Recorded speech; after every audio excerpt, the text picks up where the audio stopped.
ನನ್ನ ಕುಟುಂಬಕ್ಕೆ ನೀನೇ ಆಸರೆ ಅಂತ ಹೇಳಿ ಕುಟುಂಬಸ್ಥರು ಹೇಳ್ತಿದ್ದು ಇವತ್ತು ಪ್ರವೀಣ್ ಇಲ್ಲ ಅಂತ ಕೇಳಿ ದುಃಖ ಆಗ್ತಾ ಇದೆ.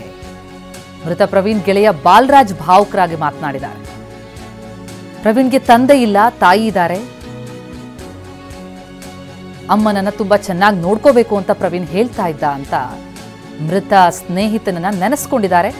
ನಾವು ಪ್ರತಿನಿಧಿ ಮಾತನಾಡಿಸಿದ್ದಾರೆ ಪ್ರವೀಣ್ ಸ್ನೇಹಿತನನ್ನ ನೋಡೋಣ.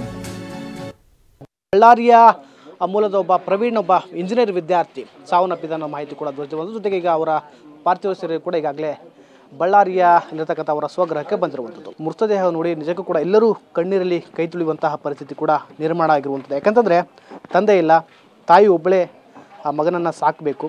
ಜೊತೆಗೆ ಆತನ ಈ ವಿದ್ಯಾಭ್ಯಾಸಕ್ಕೆ ಕೂಡ ಸಾಲ ಸೂಲ ಮಾಡಿ ಸಾಕಷ್ಟು ಹಣವನ್ನು ಕೊಟ್ಟಿದ್ದರು. ಪ್ರವೀಣ್ ಈಗ ನಿನ್ನೆ ದುರಂತ ಒಂದು ಘಟನೆಯಲ್ಲಿ ಸಾವನ್ನಪ್ಪಿರುವಂಥದ್ದು. ನಿಮ್ಮ ಸ್ನೇಹಿತ ಏನು ಹೇಳ್ತೀರಾ?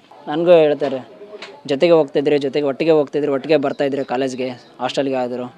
ಈಗ ಈ ಥರ ಕರ್ಕೊಂಡು ಬಂದಿದ್ದೀಯಲ್ಲ ನನ್ನ ಮಗನ, ನಾವೇನು ಮಾಡೋಣ, ನಾವೇನು ಪಾಪ ಮಾಡಿದ್ದೀವಿ, ಈ ಥರ ಎಲ್ಲ ಹೇಳಿದ್ರು. ತುಂಬ ಬೇಜಾರಾಗ್ತಾಯಿದೆ. ಇರೋದು ಒಬ್ಬನೇ ಮಗ, ಈ ಥರ ಆದರೆ ಯಾರಿಗಾದರೂ ಬೇಜಾರಾಗುತ್ತೆ ಬ್ರೋ. ನಾವು ಇರೋದು 4 ವರ್ಷ ಫ್ರೆಂಡ್ಶಿಪ್ಪು, ಡಿಪ್ಲೊಮೆಯಿಂದ ಇದ್ವಿ ಒಟ್ಟಿಗೆ.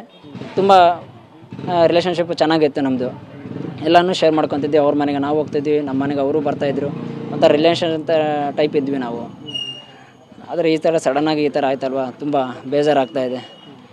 ಅವನು ಹೇಳಿದೆ ನನಗೆ, ಬ್ರೋ ನನಗೇನಾದ್ರೂ ಮಾಮ ಅಂತ ಕರಿತಾನೆ ನನಗೆ. ನನಗೇನಾದರೂ ಮುಂದೆ ಏನಾದರೂ ಪ್ರಾಬ್ಲಮ್ ಆದರೆ ನಾವು ಅಮ್ಮನ ನೀನು ಸ್ವಲ್ಪ ನೋಡ್ಕೊತಿರು ಅವಾಗ ಬಂದುಬಿಟ್ಟು ಅಂತ ಎಲ್ಲ ಹೇಳಿದ್ರು ಬ್ರೋ. ನಾನು ಅವಾಗ ಅವ್ನಿಗೆ ಮಾತು ಕೊಟ್ಟಿದ್ದೀನಿ ಬ್ರೋ.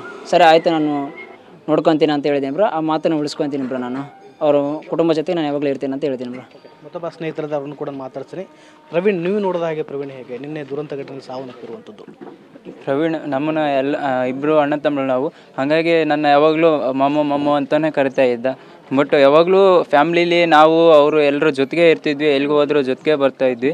ಬಟ್ ಮನೆಯಲ್ಲಿ ಅಮ್ಮ ಒಬ್ಬಳೇ ಇದ್ದಾಳೆ. ನಾನು ಜಲ್ದಿ ಹೋಗಬೇಕು, ಏನಿದ್ರು ಕೆಲಸ ಜಲ್ದಿ ಮುಗಿಸ್ಕೊಂಡು ಹೋಗ್ತಾ ಇದ್ದ. ಅಮ್ಮನ ನೋಡಲೇಬೇಕು ನಾನು ಅಂತ ಯಾವಾಗಲೂ ಅಮ್ಮನ ಹತ್ರನೂ ಆದಷ್ಟು ಬೇಗನೆ ಹೋಗ್ತಾ ಇದ್ದ. ಯಾವುದೇ ಥರದ ಪ್ರಾಬ್ಲಮ್ಸ್ ಇರಲಿ ಬಂದು ನಮಗೆ ಹೆಲ್ಪ್ ಮಾಡೋದಾಗಿರ್ಬೋದು, ನಾವು ಅವ್ರಿಗೆ ಹೆಲ್ಪ್ ಮಾಡೋದಾಗಿರ್ಬೋದು. ಒಂಥರ ನಮಗೆ ಫ್ರೆಂಡ್ಸ್ ಅಲ್ಲ, ಒಂಥರ ಅಣ್ಣ ತಮ್ಮ ಥರ ಬಾಂಡಿಂಗ್ ಬೆಳೆಸ್ಕೊಂಡಿದ್ವಿ ನಾವು. ಹಾಗೆ ನಿನ್ನೆ ನೈಟು ನಮಗೆ ವಿಷಯ ಗೊತ್ತಾಗಿದ್ದ ತಕ್ಷಣವೇ ನೆಕ್ಸ್ಟ್ ಹೆಂಗಪ್ಪ ಅಮ್ಮನ ಪರಿಸ್ಥಿತಿ ಅಂತ ಯೋಚನೆ ಮಾಡಿದಾಗ ಇನ್ಮಿಂದೆ ಪ್ರವೀಣ ಇದ್ದರೂ ಏನಾಯಿತು, ಇನ್ನು ನಾವಾದರೂ ಮುಂದೆ ನಿಂತ್ಕೊಂಡು ಸಹಾಯ ಮಾಡೋಣ ಅಂತ ಹೇಳ್ಬಿಟ್ಟು ಇವತ್ತು ಇಲ್ಲಿಗೆ ಬಂದಿದ್ದೀವಿ. ಕ್ಯಾಮ್ರಾ ಪರ್ಸನ್ ಮದನ್ ಜೊತೆ ವಿನಾಯಕ ಬಳಿಗಟ್ಟಿ, ಬಳ್ಳಾರಿ.